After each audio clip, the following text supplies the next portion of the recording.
Drop. Is this the fucking mic? Drop. This is exactly what I should be doing. What's up, and welcome to this week's episode of The Drop, your weekly source for all things NFT and crypto art, as well as upcoming drops by notable people in the Mograph industry. I'm Matt Milstead, as joining me as always is Dave Koss, and joining us this week is Vikkal Parikh. Let's go into the drop. It's really short this today because, because of Not Nifty much Gateway going and on. stuff and things. I would like to say, by the way, that this is the 1 year anniversary of doing the drop. Is today the 1 year anniversary? The 23rd, so in 2 days. Okay. But Wow. yeah, next week is over a week, so I guess this is, yeah. Well, I guess where's it's the good cake? that it doesn't feel like we've been doing this for a year, NFTs As accelerating painful as sometimes it may be, it doesn't feel like it's been a year, which is good. things. Yeah. Last year at this time is when it was it was already blowing up before February, but in my head, February of 2021 is when everything went ballistic in NFTs, and all of our friends just, that's when the Get Nifty Discord started happening and all of that. So pretty amazing. Yeah. So I had my Beeple listed, so I was waiting for that to sell. Yeah. I still got a few more weeks until it did. Yeah. So what do you got all right. here? Going into Nifty Gateway, they only had a couple of drops listed for the rest of the week or whatever. I guess they're updating on Wednesday. We should just change the date of the drop from now on, Yeah, right. Get a full week. But okay, so on the 21st tonight, there's Micah Johnson and Bonhams. Interesting little stuff. I didn't really see much more than this. Interested to see more. Yeah, little tease. Wish they'd give me a little bit more, but that's okay, But that's tonight. Tomorrow on Nifty Gateway, there's Edward Ov. Which this one looks cool. I really love the colors. Yeah, super cool. Those are Blake Catherine colors. Those are Blake Catherine colors. Patent Yeah. So really cool looking stuff. Excited about that one. And then next up is Lyle Owerko. I'm not sure if I'm saying that correctly. But this piece, I think Lyle has done a drop before. I'm not 100% sure. I think Lyle is a physical artist who's doing NFTs. Don't quote me on it. Yeah, but so I that's really a physical piece that right. boombox. Right. I wonder if there's a 3D integration. Like, what is the deal there? Yeah, I don't know. He's done some like AR type stuff, with different NFTs and stuff. I don't know. It's neat looking stuff. And notice it says 2/22. It's 2/22/22 on a Tuesday tomorrow. Yeah. So yeah. So yeah, he's doing. Oh, okay. So I'm looking at his Twitter right now. He's got like a 3D spin of these boom boxes and stuff like that. So yeah. Gotcha. Yeah. So cool stuff. Yeah. That's all I've got for Nifty Gateway right now. Moving over to Maker's Place, Arben Velasio. I'm not sure if I'm saying that correctly. I really like this work. What's so funny is because I was like, oh, this is cool. This is some of the other stuff. And then we get to like this one right here. And I was like, oh, that one's gorgeous.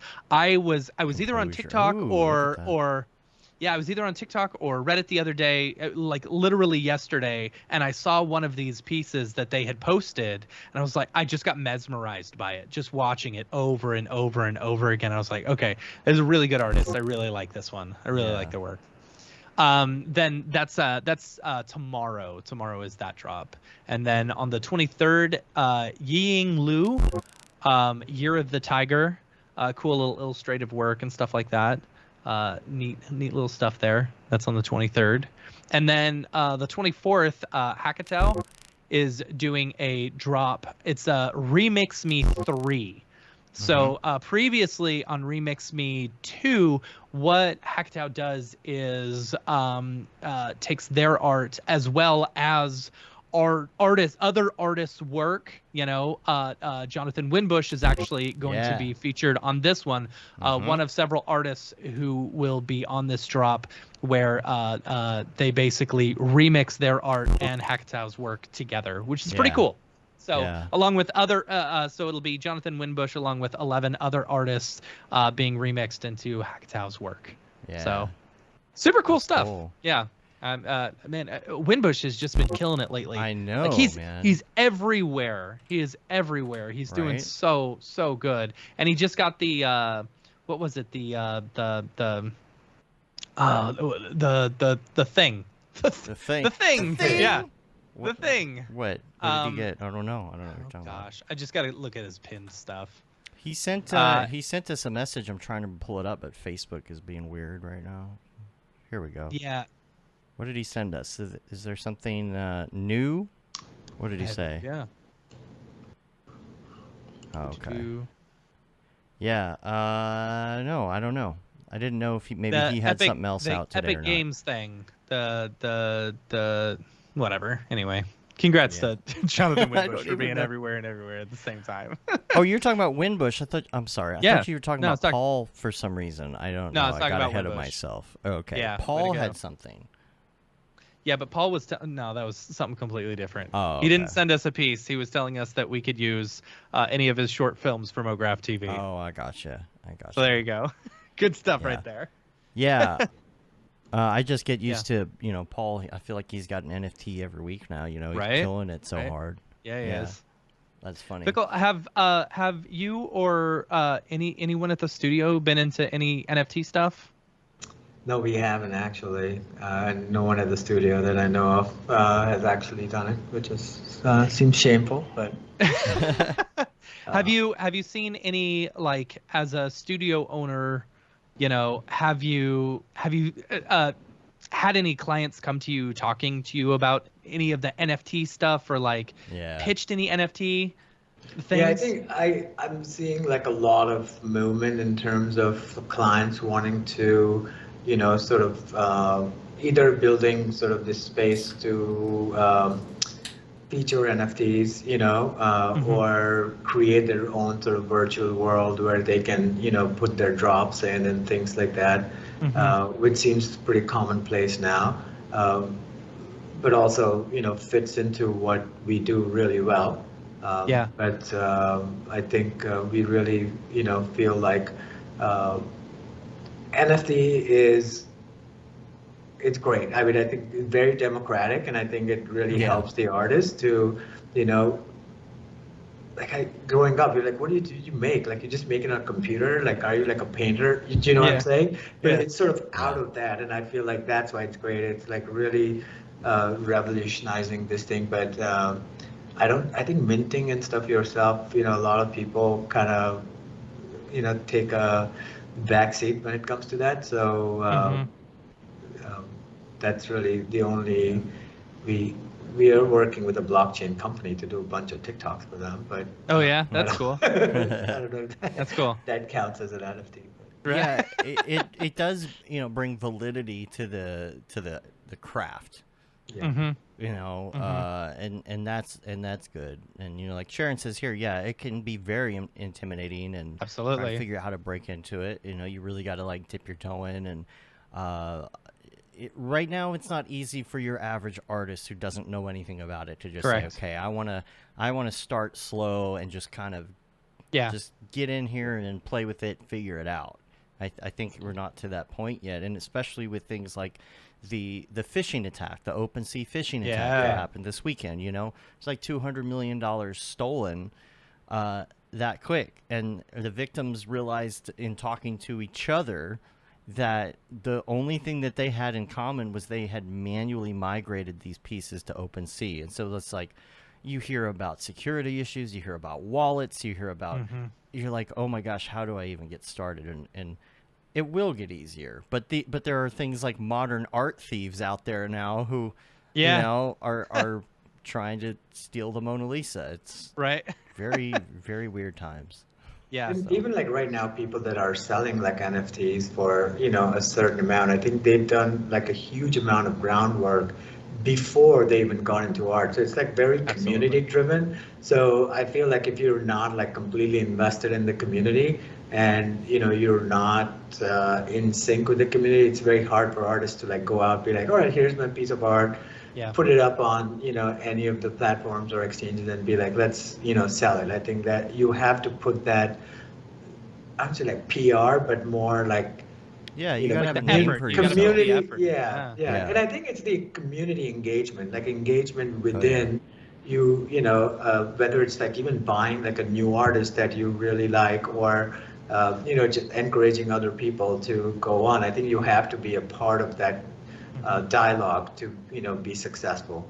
Yeah. I think that would be It's a good episode to have. Like Sharon says in the chat here, she's got the wallet and the art. What's next? It's like, yeah. you don't want to sell all of it. You want to put it out there, see what's popular, sell one or two of your favorite pieces. There's a whole thing behind promoting it and all of that. You have to make kind of a dedicated jump into that. Say, I'm going to commit this much time to it for maybe the next 6 months and see how it goes. Because otherwise, it's just like you just post it and then it never sells and there's no promo around it. It's you have to do that. So Yeah. I really hope that this sort of matures fast, and before like all the conglomerates like sort of try to like get in this space and take it away from the artists. I feel like this is our moment to shine. This is our moment to this is artists being geeks and being like tech developers and starting Google, like people really did it. Like, so I think that it's very important. Yeah, I agree. Completely And agree. and you guys are doing a great job, I must say. Like, hearing your podcast and really building into this, I feel like you're definitely fostering that community, and especially from like the motion design aspect of it, like every month it's very educating. Like everything you guys talk about is spot on, like regarding NFT or even conversations you guys have with artists. I think very poignant. I appreciate that. Appreciate that. Yeah, and that's what we're hoping that we can keep going now that the pandemic is, kind of brought these meetups to a screeching halt. Is keeping that community thing going despite not being able to meet each other in person and all of that fun stuff. But yeah, it's really interesting also being in this space, this space. and being an artist, and the whole reason I got into NFTs in the first place is because I love art and I love a bunch of different artists' work, and I've always wanted to be able to collect something so much more than just buying a print, And for me, having that smart contract, which is basically the certificate of authenticity for it, I thought was fantastic. I could now own people's work. I could now own, another one of my favorite artists. And that to me was really cool. And coming from the art background and an appreciator of art, an art connoisseur, like I enjoyed that. And it's weird going on like Reddit and seeing people just bash NFTs and stuff, and seeing it as this like, this money laundering scheme and stuff. And it's like, okay, you're looking at it not from the artist's perspective, like you're looking at it from a completely, uninformed perspective, and it's like, people are making livings off of this. You're going there and saying, okay, so there was an article about the Opensea, they stole $17 million worth of work, and the first comment was, oh, so they didn't steal anything. It's like, no, that artwork had value and stuff like that. I have a pool in my background to prove that NFTs actually make money. And it's like, I don't know, it's frustrating. I wonder if physical artists back in like, Picasso's day or something like that had to struggle with actually saying, no, this is a legitimate form of, they would be like, that style work. he's doing is just, Yeah. It's very easy to bash the NFT industry as a whole if you don't fully understand some of the aspects. At least try and understand it a little bit before completely stepping on it. That's. But I think like it's people that commoditize art are the ones bashing it, and I have to be, like people that like you call yourself an art connoisseur, like they are not the bashers. I think like the Wall Street or people that are into crypto exchange, like they are the ones that are bashing it because they don't understand the community behind it. And I think once and people within the community are not. So I just think it needs to be wider, bigger, and to legitimize. And you know when Wall Street's passion, like you've arrived. Like, I think Yeah. it's kind of real. Yeah. Like Love that. it's not gonna go away like that. So it just needs to happen fast. Yeah, I think what's going to be one of the biggest changes, like right now, you get some of these game companies who are talking about NFTs, and you get a bunch of gamers who are very pissed about that. Yeah. I think what's going to happen is NFTs are going to be rebranded as something else, and people who are like, oh no, this isn't an NFT, this is a smart contract or something like that. Where the phrase NFT it's basically the same thing, but they're going to rebrand it into something that sounds a lot more magical. And then people are going to be like, oh yeah, cool, I'm on board. It's like right now, what's the difference between Nintendo selling you a digital copy of a Link to the Past, Zelda: A Link to the Past, versus an NFT? Right? It's still a digital good. The only thing that the NFT has with it is that smart contract saying that you're the one who owns it. It's the only difference. I don't know. It's like that Xbox games that when you bought a CD, you could also download it on your, it's very similar to that. Like you owned it, you put it on USB, it's for yours to keep, But it's just like now there's a validity to it. Yeah, absolutely.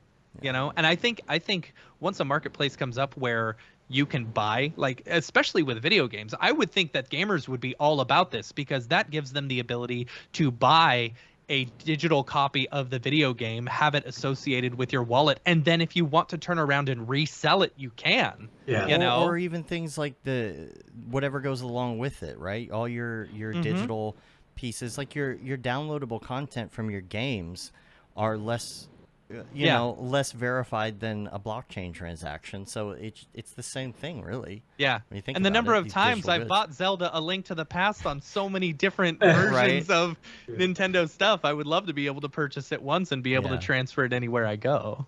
True. So I think anyway. It's video game. I feel like is the one industry where like this NFT art, like the art based, I think can easily translate into, and it could provide like the perfect platform.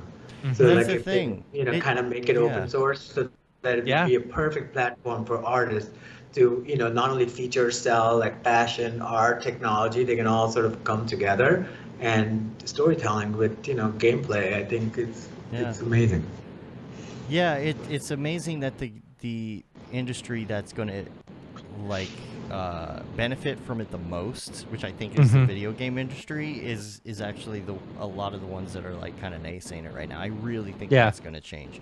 When you can get an NFT in the GTLF or whatever GTFO file, you can link that to whatever game you're playing, and your digital goods, and your clothing, and your armor, and all that stuff is going to happen. Sharon asks about NFTs. Is there a way to authorize a version so it can't be faked or stolen? That's basically what it is. There is no way to fake a blockchain transaction. A blockchain transaction, but someone could, just that's and for me that's one of the big downfalls with NFTs right now is you really have to do your, homework in order to find the validity with the people who are posting it, because you never know whether you're going to get scammed. You don't want to. I think OpenSea needs to do a better job of that. They're really terrible about that, especially when you've got ones that are certified, like Laid Back Llamas. That one's certified, and then you've got Laid Back Llama Collection, which is not, or something, and if someone accidentally presses the wrong one, they could get, taken for it. Yeah, there's scams like somebody has offered you X amount of dollars for something. They'll do something like they'll do a different cryptocurrency for the offer so that you don't look quick enough, and you're like, oh, five ETH, yeah. Oh, it's not 5 ETH. It's $5 dollary dues or something. You just have to be very careful. So you really have to do a lot of homework, make sure that you understand it. Do one little piece at a time. Start with something simple. Start with a small amount of money. Start with a easy piece of artwork. Maybe not your best art for your first minting, just so you get an understanding. So. And it's going to get easier. It will. It will get easier. I know it will. That's for sure. So. Oh, look who's here. Dang it. I always forget. Matt. I always forget. What's up, Dorpy? How's it going? Sorry I missed you last week. I was buying a Valentine's Day card for my lady friend. It said, I'm mutts about you. Yeah, then we had a romantic carriage ride down in Central Bark. Mm. Yeah. I see you met Eardrop Ostrich last week. He's pretty shy, I isn't did. he? Yeah, he's Yeah, very he is. shy. After the Opensea Hack, he really has his head in the sand. I knew that was coming. Yep. All right. Yeah, that's why I prefer burying all my ETH in holes in the backyard. That's what I call dirty money. Oh gosh. Okay, bye. All right. On that Right. note, Mm-hmm.